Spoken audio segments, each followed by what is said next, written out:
వైసీపీకి రాజీనామా చేసి తెలుగుదేశం పార్టీలో చేస్తారని అంటున్నారు. దీనిపై మీ స్పందన చెప్పండి. అది ఇంతవరకు నేనేం నిర్ణయం తీసుకోలేదు. నాకు అన్యాయం జరిగిన మాట వాస్తవం, నన్ను మోసం చేసిన మాట వాస్తవం. దాని మీద నేను కార్యకర్తలతోటి నా వెనక నడిచినటువంటి 5 సంవత్సరాల నుంచి నాకు సపోర్ట్ చేసినటువంటి కార్యకర్తలు, అభిమానులు, సీనియర్ నాయకులు అందరితో చర్చించి నేను నిర్ణయం తీసుకుంటాను. ఆల్రెడీ తెలుగుదేశం పెద్దలు అధిష్టానం మీ టచ్లో ఉన్నట్టు వార్తలు వస్తున్నాయి. లేదు అలాంటిదేం లేదు. సార్ మీరు ఇదే పార్టీలో కొనసాగుతారా లేదంటే వేరే పార్టీలోకి వెళ్ళే అవకాశాలు ఏమైనా ఉన్నాయంటారా సార్? అంటే బ్రదర్, నేను ఒకటే మాట చెప్తున్నాను. ఇప్పుడు ఏంటంటే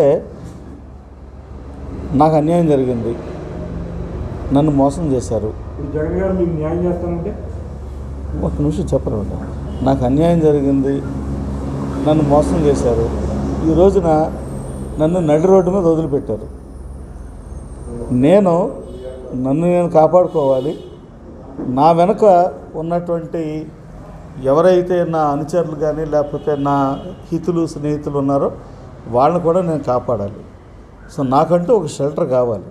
ఇప్పుడు పార్టీ నన్ను ఈ రకంగా మధ్యలో వదిలిపెట్టేసినప్పుడు నేను ఖచ్చితంగా నా దారి నేను చూసుకోవాలి. దాంట్లో ఏమాత్రం మొహమాటం లేదు. మా వాళ్ళందరితోటి నేను సమాలోచనలు చేసి వాళ్ళందరి యొక్క అభిప్రాయాలు తీసుకుని తర్వాత నిర్ణయం తీసుకుంటాను. ఇప్పుడు నేను పార్టీలో కొనసాగుతానా, బయటికి వెళ్తానా అనేది ఇంకా అప్పుడే ఏమి నిర్ణయాలు జరగలేదు.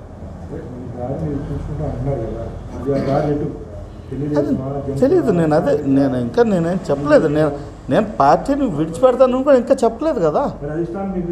అమలాపురం ఎంపీగా వెళ్ళమంటున్నప్పుడు మీకు జరిగిన అన్యాయం చెప్పండి. పార్టీ నన్ను అమలాపురం వెళ్ళమంటం అనేది మిథున్ రెడ్డి గారు ఆ ప్రపోజల్ నా ముందు పెట్టడం జరిగింది. నేను అది నాకు కష్టం అని చెప్పాను. ఎందుకనంటే నేను 5 సంవత్సరాలు ఇక్కడ కష్టపడి ఇక్కడ పార్టీని బిల్డప్ చేయటం జరిగింది. ఇక్కడ ఈ రోజున పార్టీ ఈ దీంట్లో ఉండటానికి నాది కూడా కొద్దో గొప్ప 1%, 2%, 3% నా కృషి కూడా ఉంది కదా. నేను ఇక్కడ సంవత్సరానికి 350 రోజులు కనీసం ఇక్కడ ఉంటా ఉన్నాను. అది మీ అందరికీ కూడా తెలుసు. మీరందరూ కూడా ఎప్పుడు టచ్లో ఉండేవాళ్ళే. అలాగే ఇక్కడ రెండు ఆఫీసులు పెట్టి, ఒకటి చింతలపూడిలో, ఒకటి జంగారెడ్డిగూడెంలో 2 ఆఫీసులు పెట్టి 2 ఆఫీసులు మెయింటైన్ చేసుకుంటూ స్టాఫ్ను మెయింటైన్ చేసుకుంటూ తిరిగాను. మరి 5 సంవత్సరాల నుంచి అనేక కార్యక్రమాలు చేశాను. 1 కాదు 2 కాదు, అవి కూడా మీ అందరికీ కూడా తెలిసిన విషయాలే. సో ఆ కార్యక్రమాలు చేయటానికి ఈ 5 సంవత్సరాల్లో దాదాపుగా నేను ₹1 కోటి పైనే నేను ఖర్చు పెట్టడం జరిగింది, నా సొంత డబ్బు. అలాగే ఇక్కడ కొన్ని చోట్ల ఇంకా మరి మీ దృష్టికి వచ్చిందో లేదో, కొన్ని చోట్ల రోడ్లు నా సొంత డబ్బులతోటి నేను మరమ్మతులు చేయించడం వేయటం జరిగింది. మరి ఎంత ఇవన్నీ చేసి ఇది అంటే ఇక్కడ నాకు ప్రజల్లో నేను ఉన్నాను. ప్రజలు నన్ను ఇష్టపడుతున్నారు. ఎవరో కేవలం ఏదో ఒక few people, handful of people వాళ్ళు ఈయన మాకు వద్దు, లేకపోతే ఈయనుంటే మేము చెయ్యం, లేకపోతే ఈయనుంటే మేము ఓడిచ్చేస్తాం అని అంటే అది ఎంతవరకు సబ్? అది ఇప్పుడు ఓట్లు వేసేది ప్రజలు. నన్ను చూసి ఒక్క నిమిషం, నన్ను చూసి లేకపోతే ముఖ్యమంత్రి గారిని చూసి, పార్టీ యొక్క విధి విధానాలు చూసి, పార్టీ సిద్ధాంతాలు చూసి, పార్టీ పథకాలు చూసి ఓట్లు వేసేది ప్రజలు, వీళ్ళు కాదు. వీళ్ళు ఈ పెత్తందారులు ఎవరైతే ఉన్నారో 15 మంది 20 మంది ఎవరైతే ఉంటారో, వీళ్ళు అంత కూడా లేరు, 20 మంది కూడా, మహా ఉంటే 15 మంది ఉంటారు. వాళ్ళు కేవలం ఏంటంటే వాళ్ళ యొక్క పెత్తందారీతనం నడవట్లేదని, నేను వాళ్ళ కాళ్ళు మొక్కట్లేదని వాళ్ళు నా మీద పెత్తనం చెలాయించడానికి ప్రయత్నం చేస్తే నేను చేసింది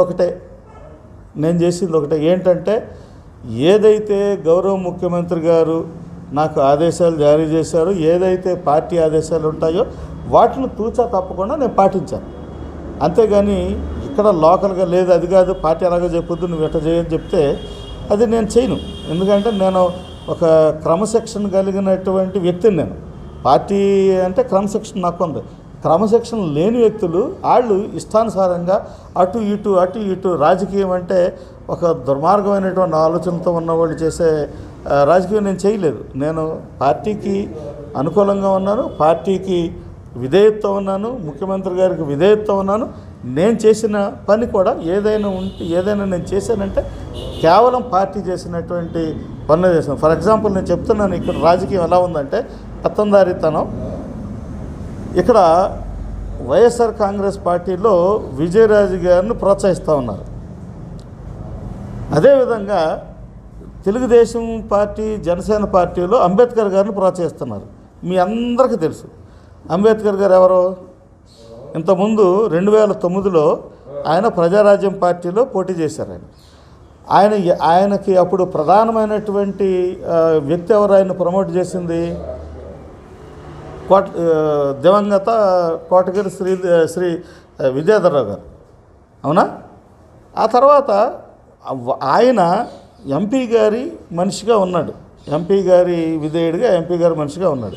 అంటే వైఎస్ఆర్ కాంగ్రెస్ పార్టీలోనూ ఆయనే ప్రమోట్ చేస్తాడు, ఇటు అక్కడ కూడా ఆయన మనిషిని పెడతాడు. అంటే ఎలా ఉందంటే ఇది ఎవరు గెలిచినా కానీ రాజకీయం నా దొడ్లో ఉండాలి, రాజకీయం నా ఇంట్లో ఉండాలి అనేటటువంటి